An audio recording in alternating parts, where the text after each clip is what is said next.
sheep dipping. The key is to saute the onions in avocado oil. I'm kidding. It's not that. What am I talking about? This is obviously not a cooking show, and you probably have never... Well, let me not assume that. There's going to be people who have heard of it, and there's going to be people who haven't. Sheep dipping, what is it? It sounds weird. It basically refers, it's another one of these intelligence terms that I learned from the years of studying the JFK assassination. Sheep dipping is a process in tradecraft where a military or intelligence asset, essentially a wolf, is dipped. In sheep's clothing, we're creating a plausible civilian background story for a military or intelligence asset that we want to integrate into society. I first heard of the term when I was studying Lee Harvey Oswald. I guess I should have included him in the thumbnail, but actually no, because I don't have any evidence that he was sheep dipped at birth. I believe Oswald entered the intelligence community through the military. That's another pretty common route to doing it. Got a lot of weirdos eyeballing me. And then we got some kind of field trip back there. A lot of people still wondering if Dumb Joe is dead or alive. Thanks to everybody who was watching that Is Joe Biden Still Alive video. 450,000 views overnight. People want to know if Joe Biden is alive or dead. We got a lot of questions we could ask about him. But let's stay on the sheep dipping topic. There might be some people in the thumbnail today who you recognize. I want to explore this kid, Thomas Crooks, not because I think he was positioned on the roof of American Glass Research shooting at Donald Trump, but because I think he was sheep dipped from birth. And that's why we're hearing about this kid. So, okay, how can somebody be sheep dipped from birth? Well, let's first explore the sheep dipping of Lee Harvey Oswald. He was in the Army, and he was in Louisiana, he took part in the Air National Guard, as I recall. Wasn't that it? With David Ferry? I think that's what it was. It was a thing for, it was almost like the Boy Scouts, but maybe this was a military recruiting thing. I mean, I think certainly by the age of, let's say, 14, probably younger, you're gonna know if your kid is a moron or a genius or average or really good at baseball. I just got a call from a friend I haven't spoken to in a long time. His grandson is in junior high school or something now. Great at baseball. I mean, like he's in like 3 little leagues. So obviously, if you are my friend was telling me, because this is New Jersey where, you know, the Toms River, whatever it was, they won the Little League World Series. Apparently it's a big deal. There's a lot of money spent on Little League baseball, and there's people recruiting these kids. So they can go and tell if you're 12 or 14, if you're even remotely close to qualifying for the program of, you know, people who can play baseball well enough that we care about that. But they want to get onto these people really young. Because, like, I mean, you know, you can groom them. And I don't mean that in a perverse way. I'm saying if you're some kind of baseball person and you see a kid with raw talent and you say, this is somebody we want to train. Same thing with the intelligence community. I should have asked her what she thinks of the assassination attempt.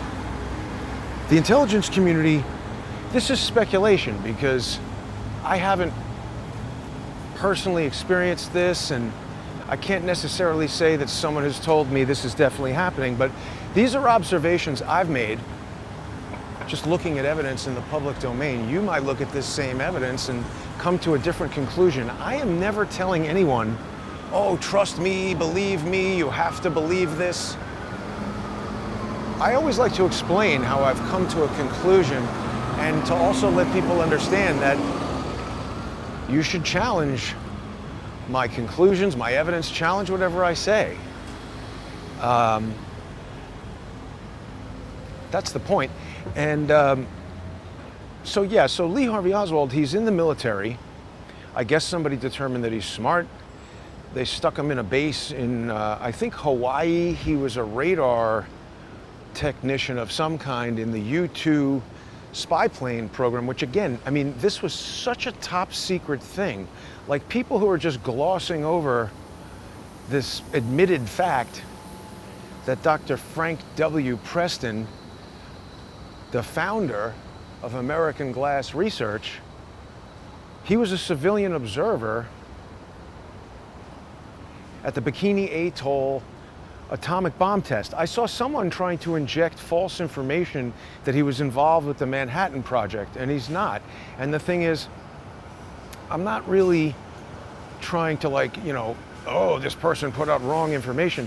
The reason why I'm saying anything about it is there were other things about that person that caused me to believe they were engaged in social engineering online, and that they had specifically latched onto this detail, not because they felt it was important, but because I had identified it early on, and I had said to people, I think this American Glass Research building is going to prove pivotally important in this whole entire thing. We've now heard from, since resigned, essentially fired, Kimberly Cheadle, incompetent dunce in charge formerly of the Secret Service. We've heard that local law enforcement SWAT team was inside the American Glass Research building. That is incredibly... Cat Daddy Steve says it was Japan. Forgive me, you're correct. Lee Harvey Oswald was stationed in Japan, not Hawaii. Thank you for correcting that. See, it's important. We don't want to put out incorrect information, but certainly in that instance, I think people would be able to check that and correct it. What's important about correcting this person's incorrect information relative to Dr. Preston is that it struck me as being done just at an early point here. This is like the seed of an investigation that is growing, and as the branches grow out, there might be some people who are interested in causing us to look away from the important things that might help us understand what actually happened on Saturday, January 13th, when I believe the Joe Biden administration, which is, you know, I'm not saying he is the mastermind, he's incompetent, obviously, but this Politburo that he's now essentially enabled, in fact, by delegating presidential duties to the Secretary of State and other people, and everything that we've been hearing about since Joe Biden hasn't appeared apart from that, in my opinion, artificial intelligence generated phone call. People are aware that companies like 11 Labs, and there's competitors, there's several AI companies that offer products which allow you to not to sample someone's voice. That's what we've heard starting in the 1980s, where a computer could make a digital recording of something that you say and then replay that. That's just a better version of tape recording somebody. What I'm talking about here is making a model of your voice, understanding the acoustic nuances of how you sound, and then using that model to create new dialogue that sounds like that person saying whatever you want. I don't understand how they even think they could fool people with this, because we've been hearing warnings from mainstream news for a year or two since ChatGPT became mainstream with ChatGPT 3.0. People have known that you've been able to do this. I've even seen like scam alerts and scam warnings. It's particularly important for people with aging relatives who might not be familiar with the technology and could be fooled by it. So see, this is still closed, I guess. Does that sign say it's closed? I was going to check the High Line here today. I guess they're doing construction. They want to close all the best stuff for summer, so you can't get up there. It's super overcast today, so not very summery, but the sheep dipping of Oswald, in my opinion, included from 16th to 23rd Streets. Or maybe we can get on it below 16th. They had this video of him. I spoke about it yesterday. Oswald on the news talking about how he's a Marxist. They had him standing outside the International Trade Mart in New Orleans in the summer. I think it was around August 1963, just 2 or 3 months before the assassination would take place. And that little incident outside the International Trade Mart, which was owned by that guy Clay Shaw, who was the one and only person who was ever prosecuted in connection with the JFK assassination. That was Jim Garrison, the district attorney of New Orleans, that was basically what the subject of the Oliver Stone movie was Jim Garrison's investigation and prosecution of these guys. That's where Kennedy was going in the car, in the limousine, that Lincoln, that fateful day. He was driving through Dealey Plaza to go to the International Trade Mart in Dallas. I don't know why. That might be worth looking into, but the point of the matter is, what was Lee Harvey Oswald doing at the International Trade Mart with Rafael Cruz, Ted Cruz's father? Remember, Trump brought that up and everyone was like, oh, that's a conspiracy theory. I don't think so. I have seen an extensive photo analysis of Rafael Cruz throughout his life, the types of measurements that the FBI or anybody investigating an unknown subject, and comparing that person to photographs, known photographs of that same subject. And I was very compelled by the evidence. I do believe that it was Rafael Cruz. The other interesting piece of evidence is that in, I forget the exact date, 1966, 1967, when this Jim Garrison investigation was underway and it became, widely known that it was happening, Rafael Cruz and the Cruz family left and went to Canada. Ted Cruz was born in Canada, I'm pretty sure. People should look that up. But what I'm getting at is there's a lot of evidence that would suggest that Ted Cruz's father was in the intelligence community, because he was an anti-Castro Cuban dissident. And this is what the CIA likes to do. They go to wherever it is they're trying to go. At Cuba, what do you got? Fruit, sugarcane, casinos. Well, we got resources there that we would like to take, and it's offshore from the United States, but it's close enough that all kinds of criminal shenanigans can go on over there, and it's just conveniently enough out of the reach of investigators and the jurisdiction of laws. We can launder money there. And a lot of people will be interested to know that the Jewish mafia was very involved in this, and the Italian mafia, Sam Giancana. There were a lot of people that were pissed off when Cuba got disrupted, and Kennedy, he didn't want to get involved in the Bay of Pigs invasion. That was like what they're trying to do right now with Ukraine, the CIA and all these assholes on the news and maniacs who probably get lots of money from individuals and companies that manufacture bombs and planes and things they want to explode on people. They want a war in Ukraine. I don't get it. It's quite insane. It's psychopathic to want to make money from killing other people, but it's just, there's a lot of people like that. And so they basically were saying like, hey, we want a war in Vietnam, we want to attack Cuba. And Kennedy was saying, what are you, crazy? I mean, Trump is, you say whatever you want about him. He's a pragmatic guy who wants to do business and have sex with hot models.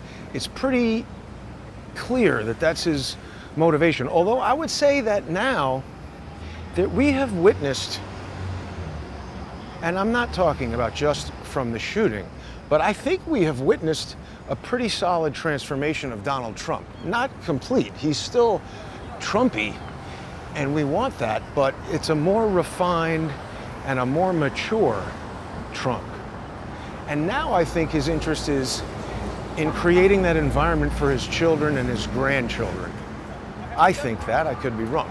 Anyway, so sheep dipping. Let's talk about some of these people who I think have been sheep dipped throughout their life. First, let's look at this thumbnail and understand who we're talking about. Of course, we got Thomas Crooks there in his sheep's clothing.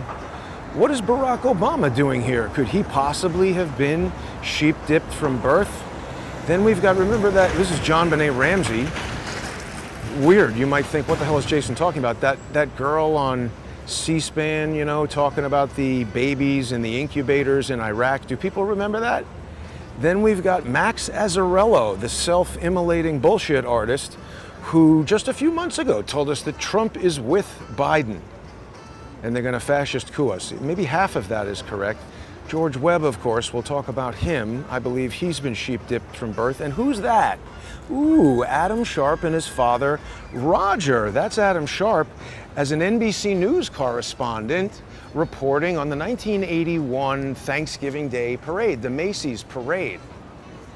Adam Sharp is a sad and pathetic individual in some regards. His father died when he was quite young, and I could see how that would be a major source of trauma, angst,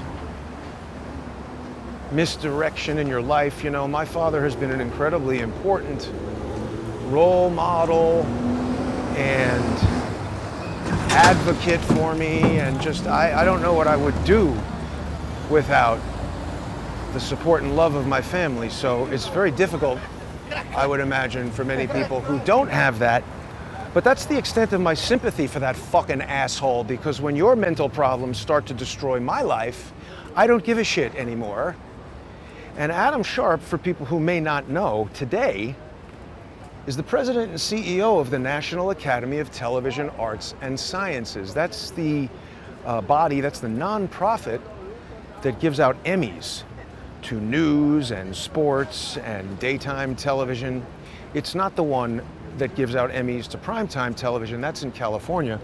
But I've done a lot of videos about the Emmys, their lawsuit against a fake company that was designed to destroy Crowdsource the Truth, and did a pretty good job of getting most of the way there.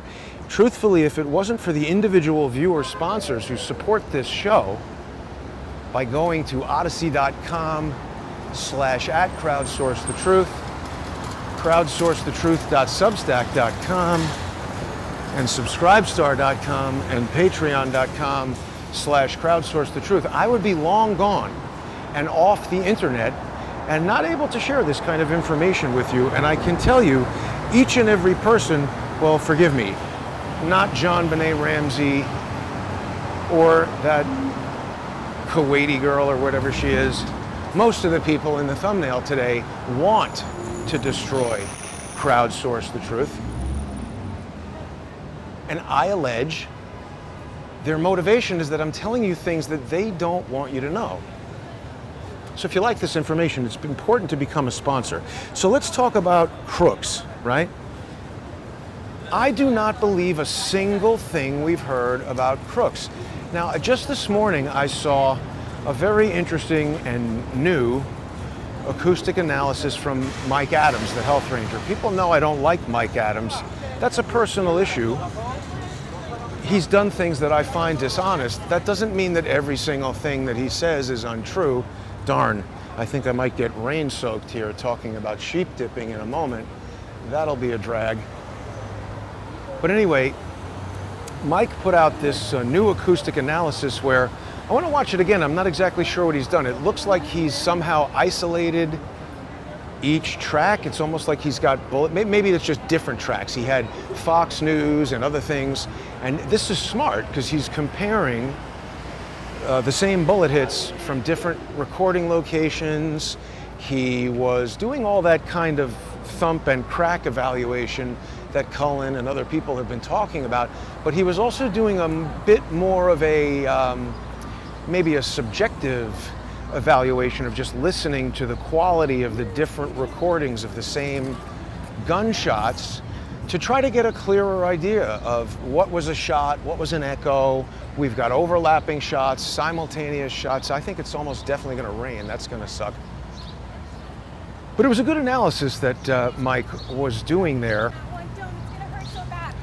And the problem I have is, and Cullen is doing this too, even people who are doing excellent analysis of the, sort of available video evidence, I hear most just defaulting to the conclusion that, okay, yeah, here's Crooks on the roof. And I'm saying, stop it. We have zero, in my opinion,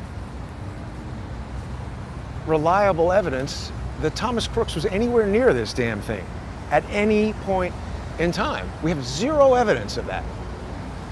It's gonna rain. What happens if I go into Chelsea Market? Will I lose signal? That guy seemed to have a bad idea for a second. We just have no evidence that the kid was there. You know, if somebody had a clear video of his face, if the cops turned him over and showed us that he had no tattoos on his arms, and he definitely didn't look like Max Urich, maybe, I don't understand. All these people saw that guy on the roof. Where was an AP photographer with a 200mm lens? Where was anybody with, you know, they have these Samsung phones that have telescopic periscope zoom lenses. Like, why didn't somebody get a picture of that kid's face up on top of the roof? And also, considering how confident we are that virtually everything they told us is a lie, why would we bother to believe anything at all? Why do we accept that this guy was Thomas Crooks?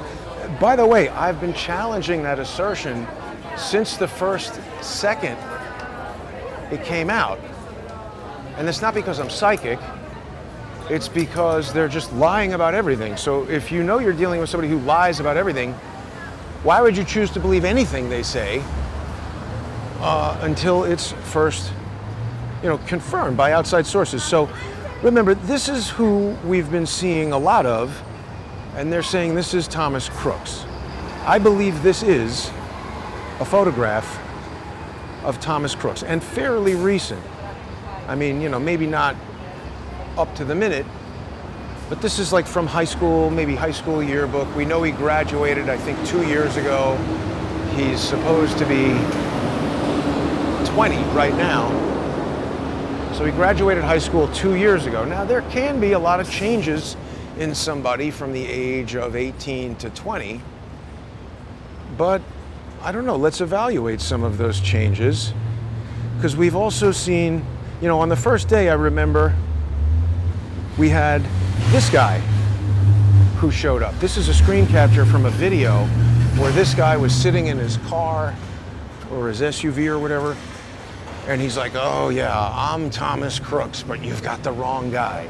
Now, why did they put that out there?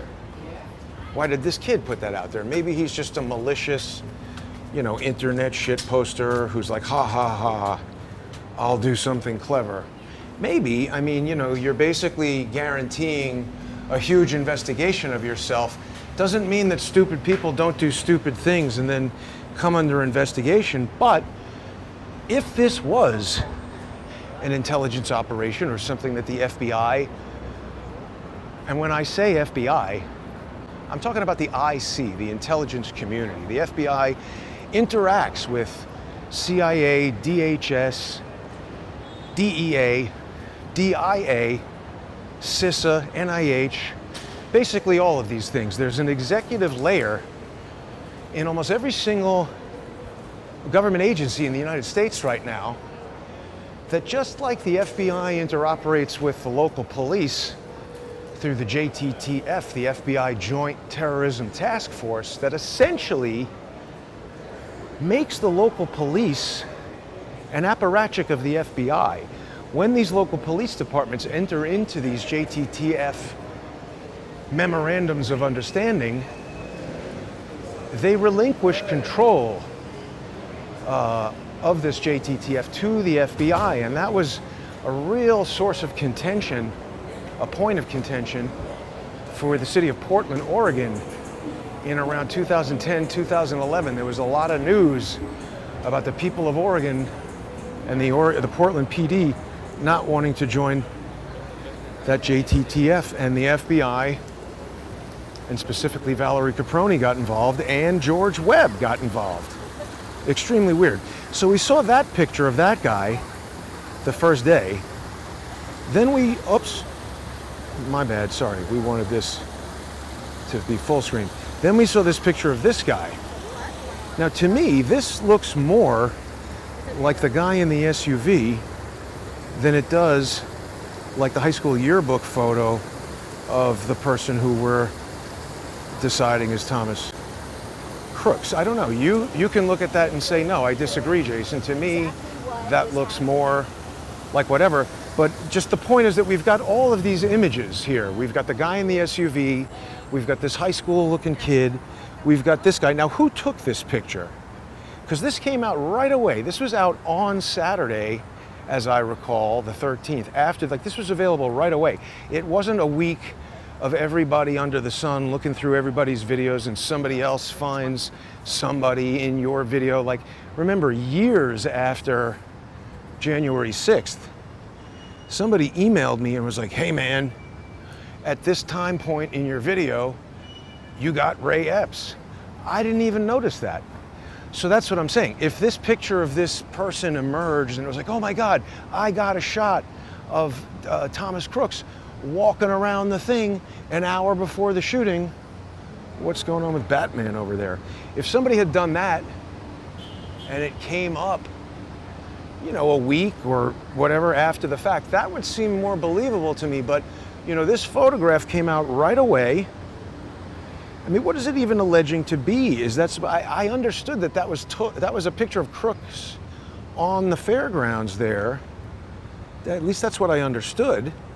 I don't know what that is, but this looks more like this guy to me than this guy. Look at the shape of it, even just as we do that. Obviously, that's a different shaped chin.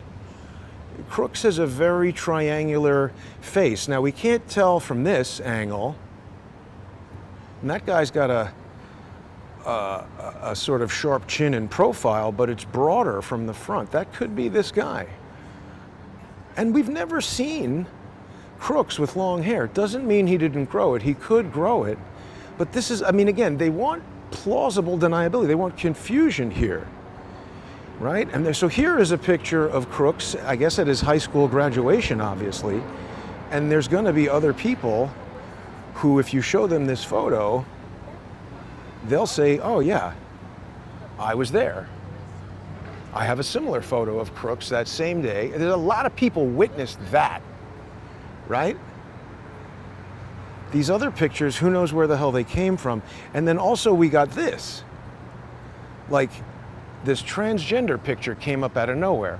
Now again, any of this could be random internet troublemakers who just want to post some nonsense to confuse things, or this could be a coordinated campaign to put out confusing information and just get everybody off the track of who is actually responsible for being up on the roof. And by the way, I do not think that the person on the roof is necessarily the person who shot Donald Trump. Sure, they were shooting at Donald Trump, but see, people, I don't understand people who are like, oh, second shooter, that's got to be a conspiracy theory, because they think that, or perhaps they think, now wait a minute, is this expanding? Or I was joking about this being a water slide, but I see, it's just an arm holding up. These are, I guess, digital signs that have just been installed.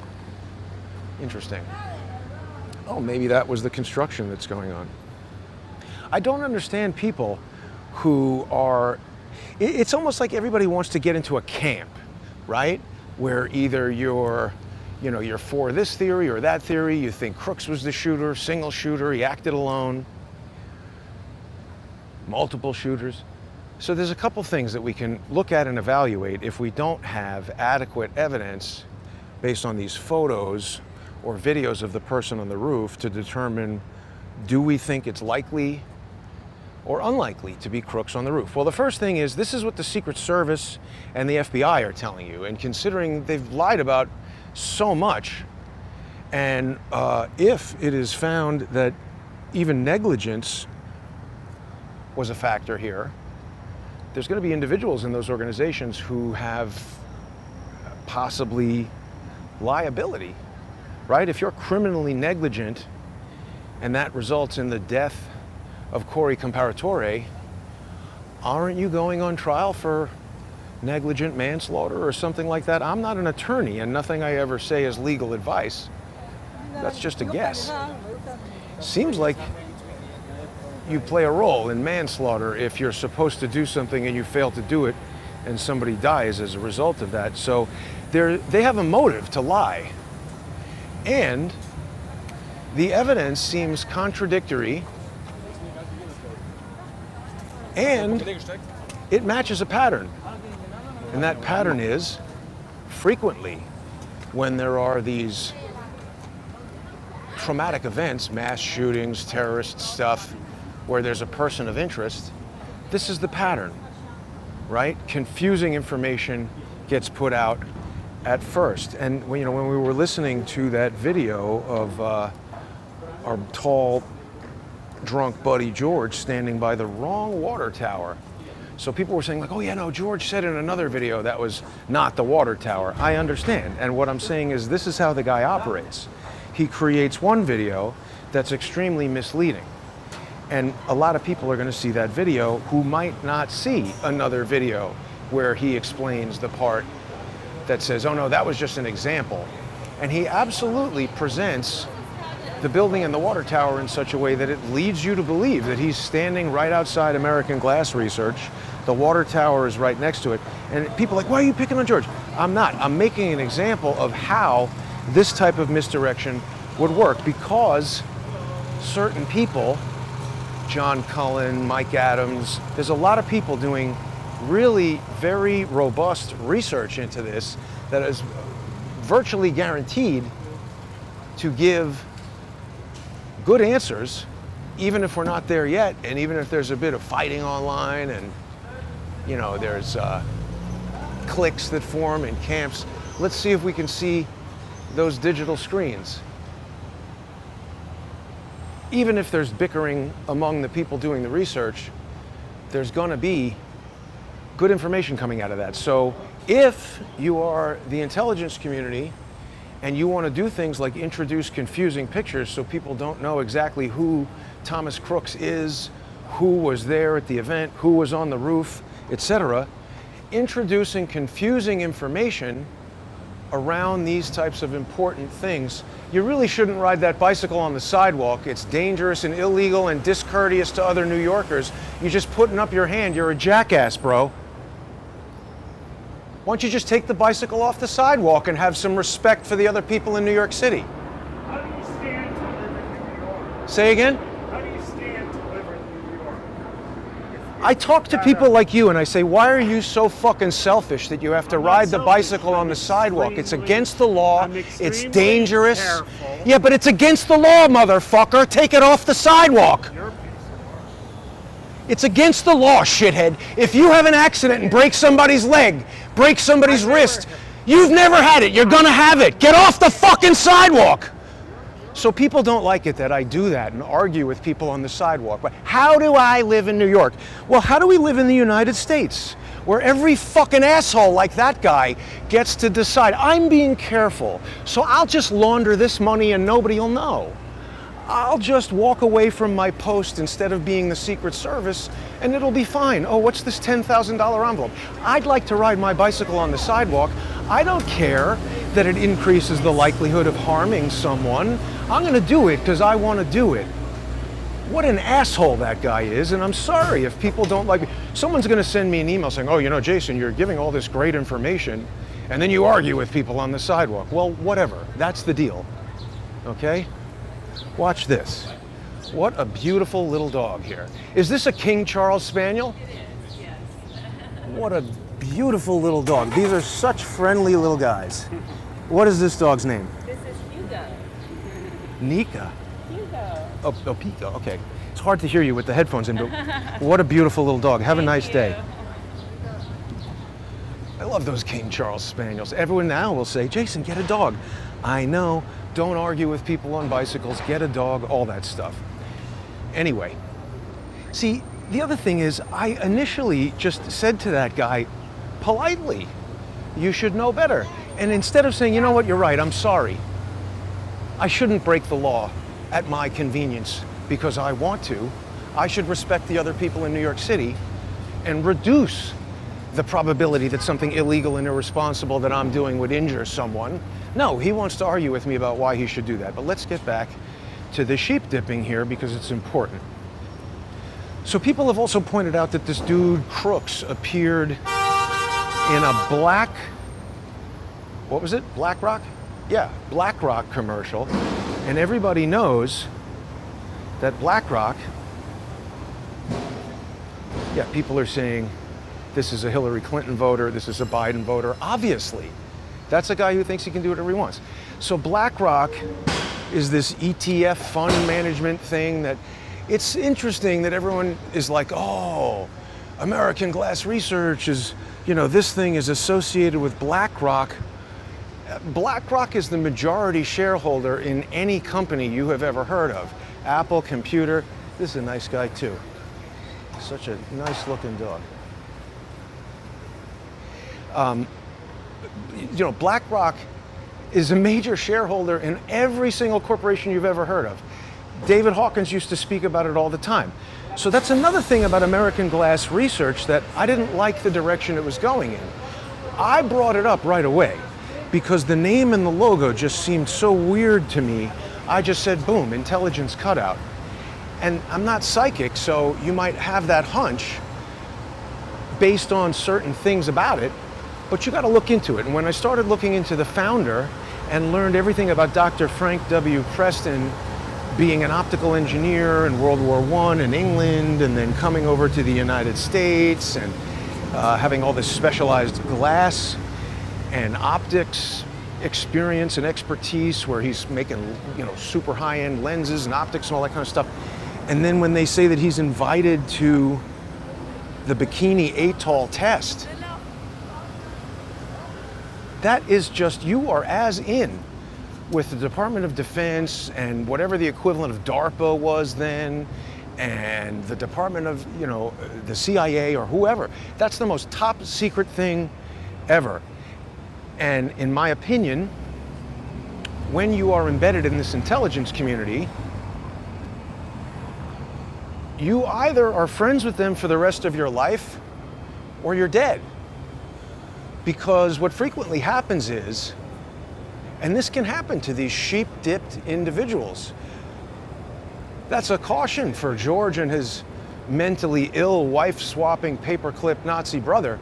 But what happens is, these sheep-dipped assets, sometimes things go sideways and they turn into liabilities. And intelligence liabilities get liquidated quickly. That could happen while you're on the roof. Yeah.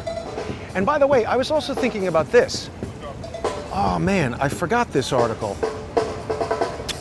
How do they convince these guys to do this stuff? I can never wrap my brain around that. People will say, oh, MK Ultra. Well, all right. I mean, we know about MK Ultra. We know that it was real. And we know that it was the CIA experimenting with LSD and other psychoactive compounds and different kinds of things to try to achieve mind control. Now, as crazy as that might sound, it's admitted that they did that. And so, whatever, they did it.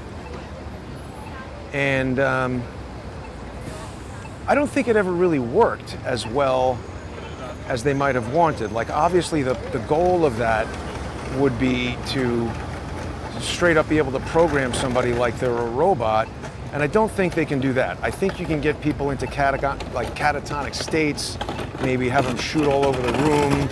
I could believe that Sirhan was involved in MK Ultra, because that was pretty early. That was 1968. And there was a lot of weird intelligence activity going on around that time. And of course, what you would want Sirhan to do would be walk right into that room, walk right up to the target, and pull the trigger. But he didn't do that. He was just firing bullets all around the room, and then somebody behind him pulled the trigger. We've got some ballet going on here. It's quite interesting. Music. Well, anyway, the thing that I was thinking about was this concept of how do you convince whoever it was, Yerrick or Crooks, how do you convince that person to go up on the roof? I mean, isn't it a high likelihood that that dude is going to get killed or arrested? I just always find it difficult to imagine that everybody is a suicide attacker, and that there's got to be some way that they're tricking these dudes. And maybe it's something like this. So I think that if they do have these sheep dipped from birth people, they're going to be kind of developing these assets. Now, sort of right before I became involved with YouTube, I started Crowdsource the Truth at the end of 2016. And there were remnants of this story about this guy named Justin Hess. Now, I don't know too much about Hess, but I know that he was being harassed by George Webb's brother and some of his colleagues, okay? This is a guy who shot his mother 17 times. That's what the police say. 17 is an interesting number. That's the 17th letter of the alphabet. They love that. But a Cobb County man was accused of killing his mother and then an elementary school teacher. And he told police he felt he was under surveillance. Hess was 31 at the time of this incident. Told officers he snapped because of worries about the New World Order. A detective testified in court on Tuesday. Now, like I said, I didn't know too much. I thought there was a picture of Justin Hess in this article somewhere, but it's just ads for Ozempic and pictures of Dumb Joe. But the point is, Justin Hess is a guy, to my knowledge, who was running a YouTube channel that was focused on Second Amendment stuff. He had guns that he would show, and I don't think he was a gun expert per se. I do believe that a lot of people might look at this guy's YouTube videos and think he was a little wacky, but I don't know. I haven't really evaluated him extensively. What happened was George's brother and a litany of morons were in communication with this guy. They were harassing him on YouTube and, you know, social media, the same way that you see people doing to me. Maybe they were following him around. I don't know. I could have included stuff in here. Oh, wait, I thought I did. Wait a minute. Let me see if we have this. Oh, yeah, right. I did record it. I just didn't load it in. See, what I'm getting at is, I don't know what happened with Justin Hess. He did kill 2 people. He is in jail. I've spoken with the police psychiatrist who interviewed this guy. I don't think I've ever published that call. I should go look for that. It was fascinating. I knew things that this woman didn't know. Things about what these social engineers were doing to Hess. And when I started talking to her about it, she said, you know, it's interesting that you're saying this, because during the time that she was interviewing him, she received a phone call from a person who claimed to be Justin Hess's girlfriend, but Hess had never mentioned anything to this psychiatrist about having a girlfriend. And the person said her name was Sandy Beach, which the psychiatrist felt was fake. And I agree. And so she never followed up or returned the call, and that was it. But she told me that she hadn't thought about that or even shared it with the police. She had just ignored it.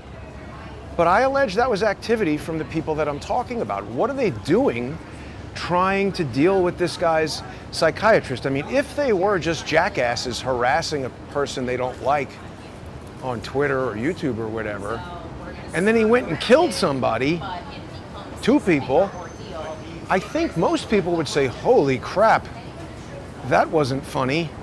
Maybe I better lay off interacting with this person so nobody comes around and accuses me of inciting him or making a crazy person go crazy, or I just think most people wouldn't want to deal with that.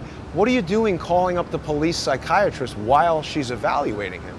That sounds like somebody who puts a high value on disrupting any kind of fair trial or legitimate evaluation of Hess and wants to inject weird information from somebody who's not actually Justin Hess's girlfriend and not actually named Sandy Beach. I've never been able to find out who that person was. Curiously, the detective in that case and Hess's attorney, I spoke to both of them.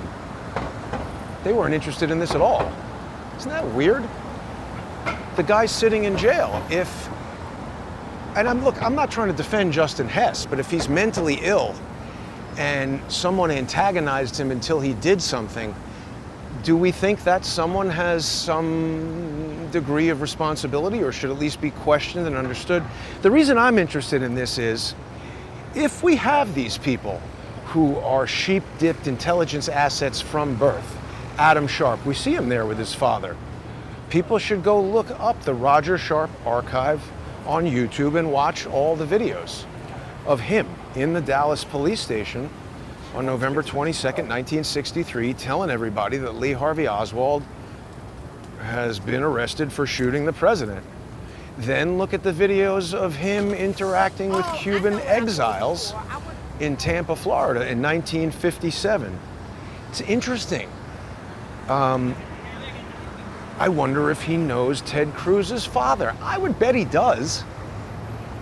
Roger Sharp seemed very involved with that anti-communist, anti-Castro Cuban exile community. What do we got here?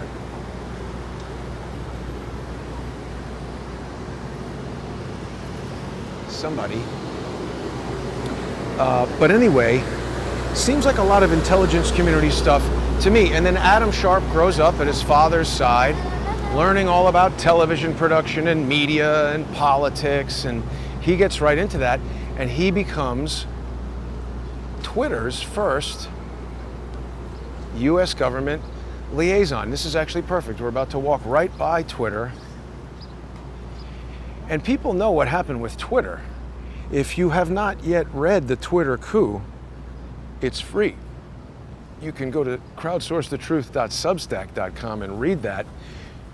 You can also subscribe to odyssey.com/@crowdsourcethetruth for free. There's a video version of the Twitter Coup on there. You can watch it for free. You can also become a sponsor of Crowdsource the Truth. You become a member on Odyssey for as little as $3 per month, plus a 58-cent Odyssey fee. That's the most economical way to support the show.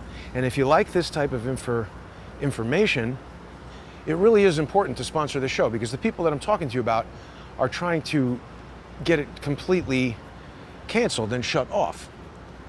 So, okay, before I get into the wrap-up of all this, there's another person I wanted to tell you about who is a former guest on the show, and I considered this person a friend. I was sad when this relationship was terminated. This is Michael Barden. He's doing very well on TikTok. If people want to follow him on there, I recommend it.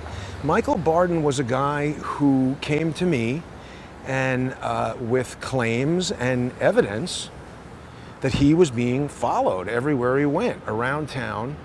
And I had heard these claims before, kind of on YouTube or whatever, you know, people who are in this targeted individual community. And there was just something